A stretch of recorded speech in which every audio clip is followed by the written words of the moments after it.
الحمد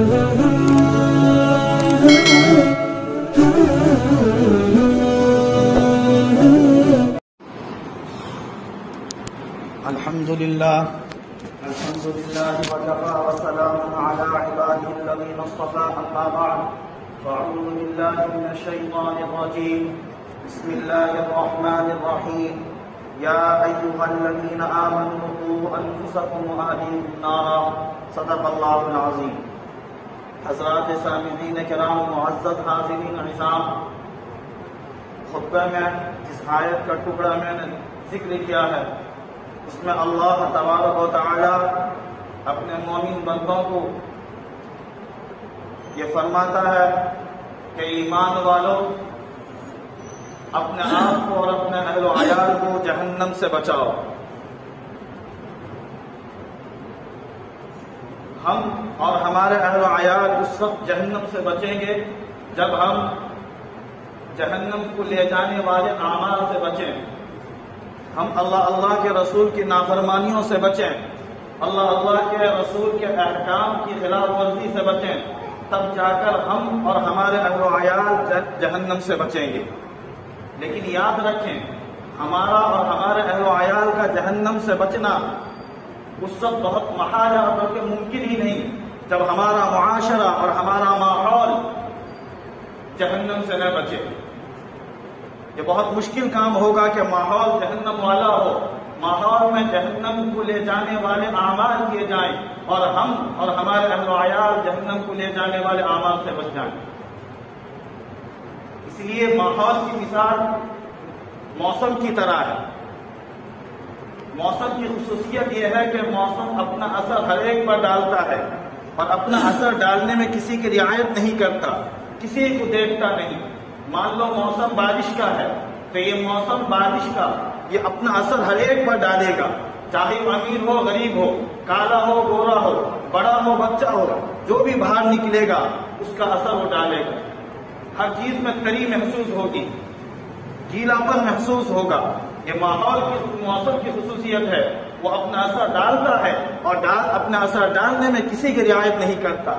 سردی کا موسم ہے تو سردی ہر ایک کو لگے گی، خواہ وہ امیر ہو غریب ہو، خواہ وہ مالدار ہو یا فقیر ہو، خواہ وہ کالا ہو گورا ہو، بڑا ہو بچہ ہو، سردی ہر ایک کو لگے گی.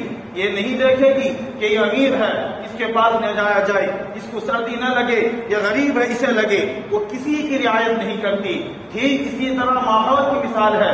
ماحول اگر خراب ہوگا، ماحول اگر برا ہوگا، ماحول بے حیائی کا ہوگا، ماحول بے نمازی کا ہوگا، تو پھر یاد رکھیں اس میں ہر ایک ملوث ہوں گے، خواہ وہ اچھے گھرانے کے ہوں، خواہ خراب گھرانے کے ہوں، امیر گھرانے کے ہوں، غریب گھرانے کے ہوں، عالم گھرانے کے ہوں، دیندار داعی گھرانے کے ہوں، ہر ایک کے بچے اس میں ملوث ہوں گے. ماحول بے نمازی کی ہوگی، اچھے گھروں میں نماز میں چھوٹے گی. ماحول اگر بے حیائی کی ہوگی، ماحول بے پردگی کی ہوگی، اچھے گھرانوں کی بچے بے حیائی بے پردگی میں نظر آئیں گے. اس لیے اگر ہم چاہتے ہیں کہ اللہ کی اس حکم پر عمل کریں اور اپنے اہل و عیال کو جہنم سے بچائیں، تو ہم اس بات کی کوشش کریں کہ ہم اپنے اوپر بھی محنت کریں، اپنے اہل و عیال پر محنت کریں، اپنے ماحول پر اور اپنے معاشرے پر بھی محنت کریں کہ ہمارا معاشرہ درست ہو جائے، ہمارا ماحول درست ہو جائے. اس کی مثال آپ یوں بھی سمجھ سکتے ہیں، اگر ایک محلے میں کسی کے گھر آگ لگی ہے اور ہم یہ چاہتے ہیں کہ ہمارا گھر اس آگ کی زد میں نہ آئے، تو ہمارے لیے ضروری ہے کہ جس کے گھر آگ لگی ہے اس کے گھر میں پہلے آگ بجھائیں. اگر ہم اس خوش فہمی میں رہے کہ آگ تو اس کے گھر لگی ہے، مجھے کیا کرنا ہے، تو پھر یاد رکھیں وہ آگ ایک گھر کے بعد دوسرے گھر کے بعد تیسرے گھر کے بعد چوتھے گھر ہوتے ہوئے پھر آگ ہمارے گھر میں بھی آ جائے گی. اس لیے اگر ہمارے گھر کو اور اپنے گھر کو محفوظ رکھنا ہے آگ سے، تو دوسرے گھر میں جو آگ لگی ہے اس آگ کو بجھائی جائے. اس لیے ہمیں بہت کوشش اور بہت محنت کرنی ہے کہ ہمارا معاشرہ درست ہو جائے. آج معاشرہ اگر ہم مسلمان ہیں تو اس اعتبار سے ہمارا معاشرہ کہنے کو تو مسلم معاشرہ ہے، یہ مسلمانوں کا ماحول ہے، یہ مسلم معاشرہ ہے، لیکن یاد رکھیں ہم مسلم معاشرے کے کسی ایک پہلو پر بھی دیکھتے ہیں اسلام کا دور دور سے کوئی تعلق نہیں ہے۔ وہاں ایسے کام کیے جاتے ہیں، ایسے کرتوت کیے جاتے ہیں، ایسا افعال انجام دیے جاتے ہیں کہ جس سے اسلام کا کوئی دور سے تعلق نہیں، بلکہ سراسر اسلام کے مخالف کام کیے جاتے ہیں، اللہ کے رسول کے حکام کے خلاف ورزی کام کیے جاتے ہیں۔ ہمارے معاشرے کا ایک جھلک ولادت کے موقع پر دیکھیں، بچے کی پیدائش کے موقع پر دیکھیں، ہم دیکھیں کہ اس موقع پر اسلام کی تعلیمات پر، اللہ کے رسول کے احکام پر کتنا ہم عمل پیرا ہوتے ہیں۔ بچہ جب پیدا ہوتا ہے اسلام کی تعلیمات یہ ہے کہ اس کے ایک کان پر آواز دی جائے، دوسری کان پر تکبیر اقامت کہی جائے، اس کا اچھا نام رکھا جائے اور اس کی تحریک کرائی جائے۔ ہمارا یہ حال ہے کہ اذان اور اقامت تو بعد میں کہیں گے، پہلے ذرا فوٹو کھینچ لیں، پہلے ذرا ویڈیو کال کر کے تمام رشتہ داروں کو دکھا دیں، بعد میں جب ساری چیزوں سے فارغ ہوں گے پھر انتظام کریں گے کہ کوئی اذان دے دے، کوئی اقامت دے دے۔ اس موقع پر حکم یہ ہے کہ اللہ والے سے، کسی بزرگ سے تحریک کرائی جائے، مثلا کھجور وغیرہ کسی اللہ والے کی زبان سے چبا کر اس بچے کے منہ میں کچھ دیا جائے، لیکن ہمارا معاشرہ یہ ہے کہ نہیں، پھوپھی کے ہاتھ سے، دادی کے ہاتھ سے، نانی کے ہاتھ سے پانی پلایا جائے۔ اللہ والے کی زبان سے چبایا ہوا اللہ والوں کے ہاتھ سے پلانے سے اس کا اثر یہ ہوگا کہ اس اللہ والے کا اثر اس بچے کے دل میں گھر کر جائے۔ پھر نام کے متعلق یہ ہے کہ اچھا نام رکھا جائے تاکہ زندگی میں اس کا نام کا اثر اس کی زندگی پر پڑے۔ ہمارا ماحول یہ ہے، ہمارا معاشرہ طرز زندگی ہے، ہم گوگل میں نام سرچ کر لیتے ہیں، دو نام سنا لیے، بیوی کو پسند آ گیا، گھر والوں کو پسند آ گیا، نام رکھ دیے، کئی دنوں کے بعد کسی عالم صاحب سے، کئی دنوں کے بعد امام صاحب سے، کئی دنوں کے بعد کسی اللہ والے سے ملاقات ہوتی ہے، کہتے ہیں ہمارے بچے کا یہ نام ہے، مولانا بتائیے نام کیسا ہے؟ اچھا ہے۔ تو اگر اچھا خراب جاننا چاہتے تھے تو بچے کے نام رکھنے سے پہلے عالم سے پوچھ لیتے، بچے کے نام رکھنے سے پہلے امام سے پوچھ لیتے، بچے کے نام رکھنے سے پہلے کسی اللہ والے سے پوچھ لیتے کہ کیا نام اچھا ہوگا۔ ہمیں نام خود بھی پسند آئے، اللہ کے رسول کو یہ نام پسند تھا کہ جس میں اللہ کی عبدیت جھلکے، اسی لیے عبداللہ اور عبد الرحمن اللہ کے رسول کو نام بہت پسند تھا۔ نہیں، ہم کہیں گے ایسا نام دیا جائے، اگر مولانا کے پاس چلے بھی گئے تو اتنی ساری شرائط لگا دیتے ہیں، نام زبان پہ آسان ہونا چاہیے، نام کم حروف والے ہونے چاہیے، نام ایسے ہونے چاہیے کہ جس میں لکھنا آسان ہو، بولنا آسان ہو، نام ایسا ہونا چاہیے کہ محلے میں وہ نام نہیں ہونا چاہیے، نام ایسا ہونا چاہیے کہ رشتے دار کے دور دور کے رشتے دار میں وہ نام نہیں ہونا چاہیے۔ یہ نام ہمارے فلاں رشتے دار کا ہے، اللہ کے بندو نام اچھا ہے تو فلاں رشتے دار کے نام ہونے سے کیا ہو جاتا ہے؟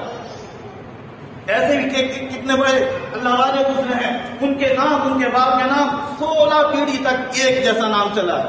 محمد ان کے باپ کا نام محمد، ان کے دادا کا نام محمد، دادا کے باپ کا نام محمد۔ اور صحابہ میں ایک دوسرے کا نام بہت چل رہا تھا، کوئی فرق نہیں پڑتا، ہم ہیں کہ لڑ لیں گے، نہیں ایسا نام نہیں ہونا چاہیے، اور نام خراب سے خراب نام تجویز کر دیں گے، انہیں منع کرنے کے باوجود کہیں گے تو بیوی کو ہی نام پسند ہے، اس کی ماں کو ہی نام پسند ہے، اس کی دادی کو یہ نام پسند ہے، اس لیے ہم یہ نام رکھیے۔ اس کے بعد اسلامی تعلیم یہ ہے کہ بچے کی اچھی پرورش کی جائے، اچھی تربیت کی جائے۔ یہ پہلا ماں کا گود جو ہے وہ پہلا بچے کا مدرسہ ہوتا ہے، جو تعلیم و تربیت کو یہاں سے سیکھتا ہے، زندگی بھر اس پر عمل پیرا ہوتا ہے اور اس کے دماغ میں، ذہن میں نقش نگار ہو جاتا ہے۔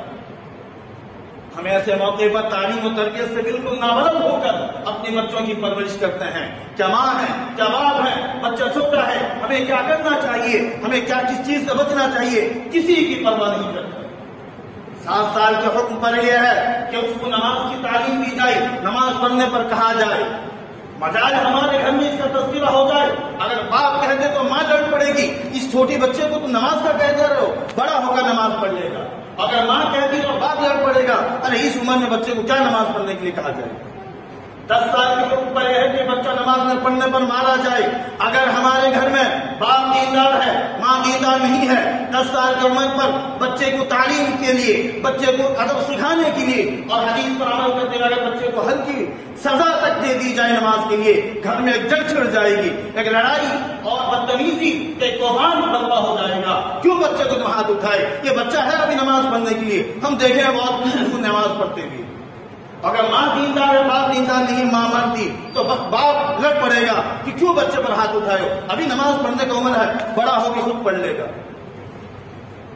یہ ہماری تعلیم و تربیت کا طریقہ کار ہے، اور مکتب اور دینی تعلیم کے سلسلے میں ہمارا معیار یہ ہے کہ ہم بچے کو اگر اول مکتب بھیجتے نہیں ہیں، اگر بھیج بھی دیتے ہیں، اگر وہ بچہ جب قرآن پاک ختم کر لیتا ہے، ہم نے یہی سوچ لیا کہ بچے کے سلسلے میں اسلامی تعلیم اور تربیت کا جو حق ہے ہم نے ادا کر دیا۔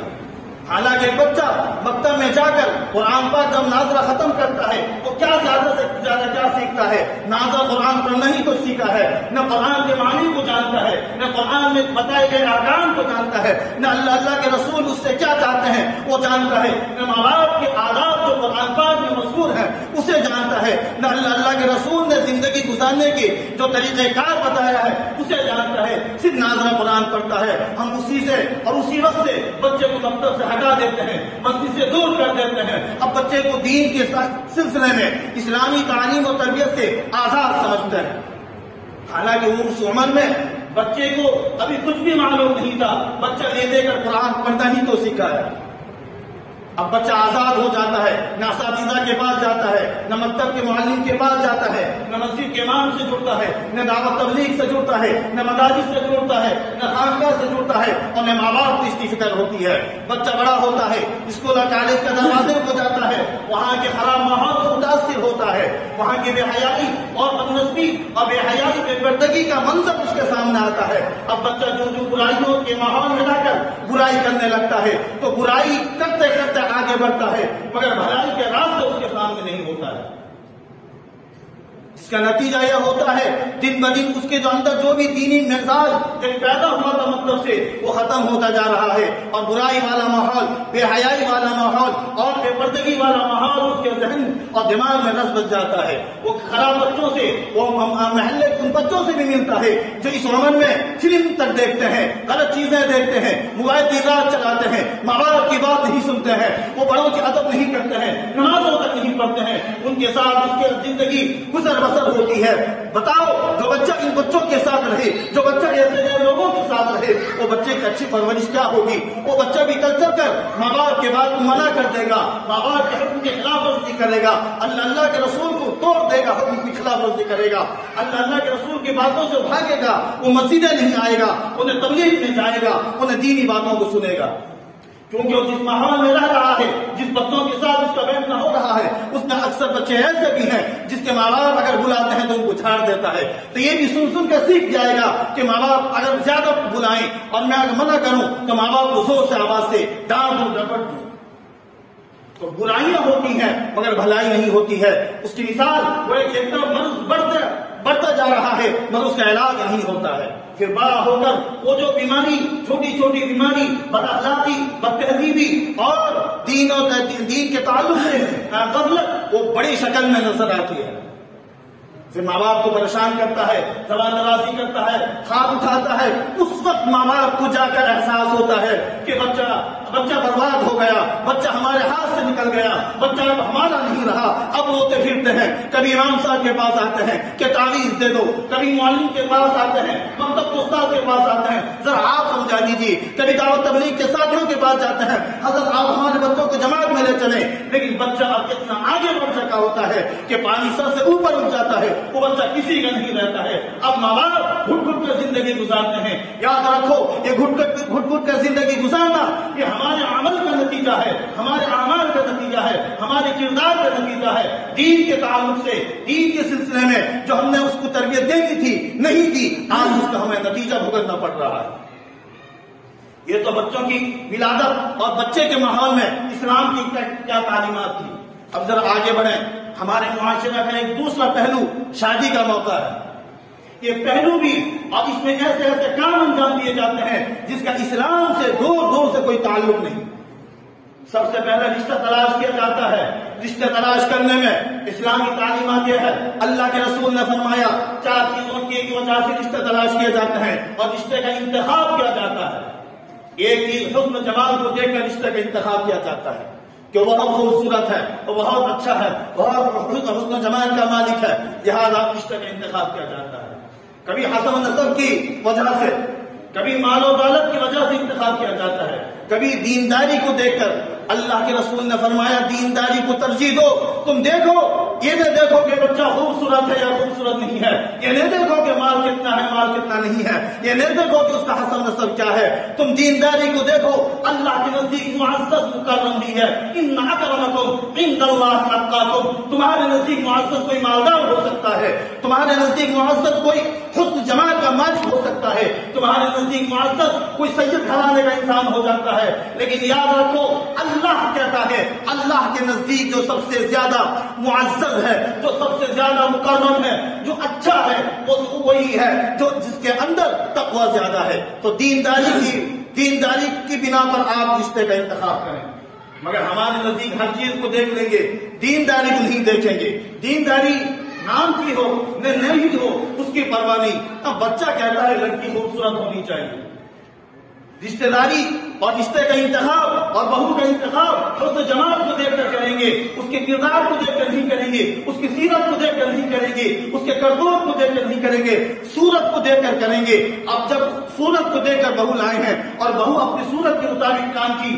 اور سیرت اس کی خراب نکلی، اب رونا روتے ہیں کہ بہو ہماری بات نہیں مانتی، بہو ہمیں تکلیف پہنچاتی ہے، اب ہمارا بیٹا ہمارے ہاتھ سے نکل گیا، بہو بیٹے کو اپنا منا لی ہے، بہو بیٹے کو اس کا دماغ گھماتی ہے۔ ارے آپ نے تو سیرت کو دیکھ کر لایا ہی نہیں ہے، تو سیرت کو دیکھ کر روتے کیوں ہیں؟ آپ نے صورت کو دیکھ کر لایا ہے تو دیکھو ابھی وہی حسین و جمیل ہے، اب بھی وہ بہو خوبصورت ہے، اسی کو دیکھ کر دل بھرا لو، اب رونے کی کوئی ضرورت نہیں۔ رونے کا وقت کچھ اور تھا، تلاش کے وقت اور انتخاب کے وقت کچھ اور انتخاب آپ کو کرنا تھا۔ بچے کو ہم اگر لڑکے کا رشتہ تلاش کرتے ہیں، ہم دیکھتے ہیں کہ سرکاری جاب کر رہا ہے یا نہیں، اچھا کماتا ہے یا نہیں، اس کا گھرانہ کیسا ہے۔ جب رشتے دیکھ کر، جب مال و دولت دیکھ کر لڑکے کو دیتے ہیں، کل اگر وہ لڑکا مار پیٹ کرتا ہے اور تکلیف دیتا ہے، بیٹی کو ستاتا ہے، کہتے ہیں ہمارا رشتہ ایسا ہو گیا۔ اللہ کے بندو، آپ جو مال و دولت کا مالک ہے تو کیوں دیکھ کر تم رو رہے ہو؟ تم نے تو رشتے کا انتخاب اپنی بیٹی کا ہاتھ مالدار کو پکڑایا تھا، وہ آج بھی مالدار ہے، لہٰذا رونے کی کوئی ضرورت نہیں۔ مار پیٹ کرنا، اس کے بد تہذیبی اور بد اخلاقی سے پیش آنا، آپ نے اس کو تو سوچا بھی نہیں تھا، اب کیوں رو رہے ہو؟ اس کے بعد مسئلہ اگر رشتہ طے ہو جاتا ہے، ایک منگنی کا رسم ہوتا ہے، یاد رکھو لسانی، جس کو ہم لسانی کہتے ہیں یا منگنی کہتے ہیں، ایک بات طے کرنے کا نام ہے، معاہدہ طے کرنے کا نام ہے، بات پختہ کرنے کا نام ہے۔ آج کل یہ بھی ایک اتنے بڑے رسم پر، اتنے بڑے پیمانے پر ہوتا ہے کہ 2-2 4-4 شادیاں تک ہو جائیں گی، 500 آدمی 700 آدمی منڈپ میں جا کر منگنی کرتے ہیں، لسانی کرتا ہے۔ یہ کیا طریقہ ہے؟ اسلام نے نکاح کو اتنا آسان کیا کہ ایک گواہ ہو جائے، وکیل ہو جائے، ایک نکاح پڑھانے والا ہو جائے، نکاح پڑھا دے، وہ ہاں کہہ دے اور لڑکا ایجاب کرے، لڑکی قبول کر لے یا لڑکی کے وکیل قبول کر لیں، مسئلہ ختم ہے۔ ایک بات طے کرنے کے لیے، ایک معاہدہ طے کرنے کے لیے 700 آدمی کو لے کے جانا پڑتا ہے۔ کیا آپ نے کبھی زمین کا معاہدہ کرنے کے لیے، کسی اور معاملات کرنے کے لیے، خرید فروخت کے معاملات کے لیے 700 آدمی لے کر رجسٹریشن کے لیے جاتے ہیں؟ کیوں ایک لڑکی سے بات معاہدہ کرنے کے لیے، لڑکی کے گھرانے سے بات طے کرنے کے لیے اتنے سارے آدمیوں کا جانا ضروری ہے؟ کہتا ہم کیا کریں گے، کس کو چھوڑیں گے؟ اللہ کے بندو، تم کس کو چھوڑو نہ چھوڑو، ذرا دیکھو ایسے موقع پر اللہ کے رسول کو چھوڑ رہے ہو یا نہیں۔ جب 700 آدمی کا انتظام ہوگا کہ اب اس دن لڑکا نماز پڑھے گا، خاص نماز پڑھے گی اس دن وہاں جانے والے۔ اس کے بعد ہلدی مہندی کا ایک رسم ہے، ذرا یاد رکھو، اگر ہلدی کسی خوبصورتی کی بنا پر لگائی جاتی ہے تو اس میں کوئی حرج نہیں ہے، لیکن ایک خاص رسم بنا کے لگایا جاتا ہے، اس کے لیے کپڑے خود لڑکی الگ پہنے گی، لڑکی کی سہیلیاں الگ پہنے گی، اور مرد اور عورت محنت غیر محنت جمع ہوں گے، سب ایک دوسرے کو ہلدی لگائیں گے۔ یہ کون سا رسم ہے؟ یہ اسلام اور سنت شریعت کا کیا طریقہ ہے؟ کہنے میں تو مسلم ہے، ہمارا معاشرہ مسلم معاشرہ ہے، ذرا سوچو یہ کوئی مسلم معاشرہ ہے؟ زندگی بھر لڑکی کتنی بار ہلدی لگا کر خوبصورتی کے لیے لگائی ہے، اور آج کا ایسی خوبصورتی کی اس کی فکر ہو گئی ہے۔ اگر خوبصورتی کے لیے لگانی ہے، کیا جو کپڑا روزانہ کا پہنتی ہے اس کپڑے میں نہیں ہلدی مہندی لگائی جا سکتی؟ اس کے لیے الگ سے کپڑا ہونا، لڑکے والے ادھر کپڑا بھیجیں گے، لڑکے لڑکیوں کے تمام سہیلیاں کپڑا پہنیں گے، اس کے تمام رشتے دار کو بلایا جائے گا کہ ہلدی کا رسم ہے، فوٹو بنائے جائیں گے، ویڈیو بنائے جائیں گے، مرد عورت محنت غیر محنت جمع ہوں گے۔ یہ کون سا اسلام کا طریقہ ہے؟ اس کے بعد اگر شادی کا لو اللہ اکبر. شادی کی رات ایک انسان کے لیے، ایک جوان اور ایک انسان کے لیے اس رات میں اتنی خرافات بنائے جاتے ہیں کہ ایک انسان بچپن سے لے کر آج اس جوانی کی عمر تک جتنا گناہ نہیں کیا ہوگا، ایک انسان شادی کے موقع پر اس تمام گناہ کو کر دیتا ہے. محرم غیر محرم سب کا اختلاط ہوتا ہے، کھانے پکانے کا بڑا نظام ہوتا ہے. اس دن اچھے اچھے گھرانے کے لوگ نماز تک چھوڑ دیتے ہیں. بتاؤ، ایک سنت ہے، شادی ایک سنت ہے جو خیر و برکت کا ذریعہ ہے. اگر اس میں ڈھیر سارے اتنے سارے معصیت کیے جائیں، اللہ کے رسول کے حکام کو توڑے جائیں، بتاؤ اس شادی سے ہونے والے، اس شادی سے پیدا ہونے والی اولاد کا تمہاری فرما بردار بنے گی؟ جس شادی میں اللہ کے رسول کے احکام کی خلاف ورزی ہو، اللہ کے رسول کی سنتوں کی دھجیاں اتار دی جائے، جنازہ نکال دیے جائیں، پھر بتاؤ یہ کیا ہے معاملہ؟ کوئی ہندو اللہ کے رسول کی توہین کرے، ہمیں برداشت نہیں. ذرا آج سوچیں کہ ایسا کرنا اللہ کے رسول کو تکلیف نہیں پہنچانا ہے. غیر کو تکلیف پہنچائیں گے تو غیر کو اللہ کے رسول جانتے ہو غیر نہیں ہے. جب اپنے ہو کر کوئی اللہ کے رسول کو تکلیف پہنچائے، کیا گزرے گا؟ ہمارے اعمال دوشنبے کے دن اور جمعرات کے دن پیش ہوتے ہیں اللہ کے رسول کے سامنے. کیا عمل ہوگا کہ آج کے دن تیرے بندے، تیری امتی اتنے سارے اللہ کے رسول اور تیرا رسول تیری سنت کو دھجیاں اڑائیں؟ ولیمہ ایک سنت عمل ہے، اس کے لیے نہ کوئی خاص آدمیوں کی تعداد ضروری ہے، نہ تمام رشتہ داروں کو جمع کرنا ضروری ہے. جو بھی ہو سکے جس کو بھی بلا دیا جائے، ولیمہ کی سنت ادا ہو جائے. ہم اس سنت کو ادا کرنے کے لیے لاکھوں روپیہ قرض لے لیتے ہیں اور قرض میں دب جاتے ہیں، لیکن اس سنت کو چھوڑتے نہیں ہیں. بتاؤ، اگر دل میں سنت کی عظمت ہے، سنت کی اہمیت ہے، تو اس سنت کے لیے اتنے سارے خرافات منائے جائیں، تمام رشتہ داروں کو بلایا جائے، تمام لوگوں کو بلایا جائے، منڈپ میں کیا جائے. اللہ کے بندے تمہارے گھر میں 5 آدمی کو ساتھ ہے، 5 آدمی کا کر لو، سادگی میں کر لو، کہیں کرنا چاہتے ہو کر لو، سادگی میں کر لو، کوئی ضروری نہیں ہے. ہم اس کو اتنا ضروری سمجھ لیتے ہیں، کہتے ہیں ہم دوسرے کا کھائے ہیں، نہ بلائیں گے تو کیا کہیں گے. یہ ہمارا حال ہے جوانی کا. اسلام کے ایک پہلو ولادت کے موقع پر وہ معاشرہ بھی اسلام اس میں جو ہم کرتے ہیں، ہمارے معاشرے میں جو کام سب کیے جاتے ہیں وہ بھی سنت و شریعت کے خلاف. جوانی کے موقع پر، شادی بیاہ کے موقع پر جو کام کیے جاتے ہیں وہ بھی سنت کے خلاف ہے.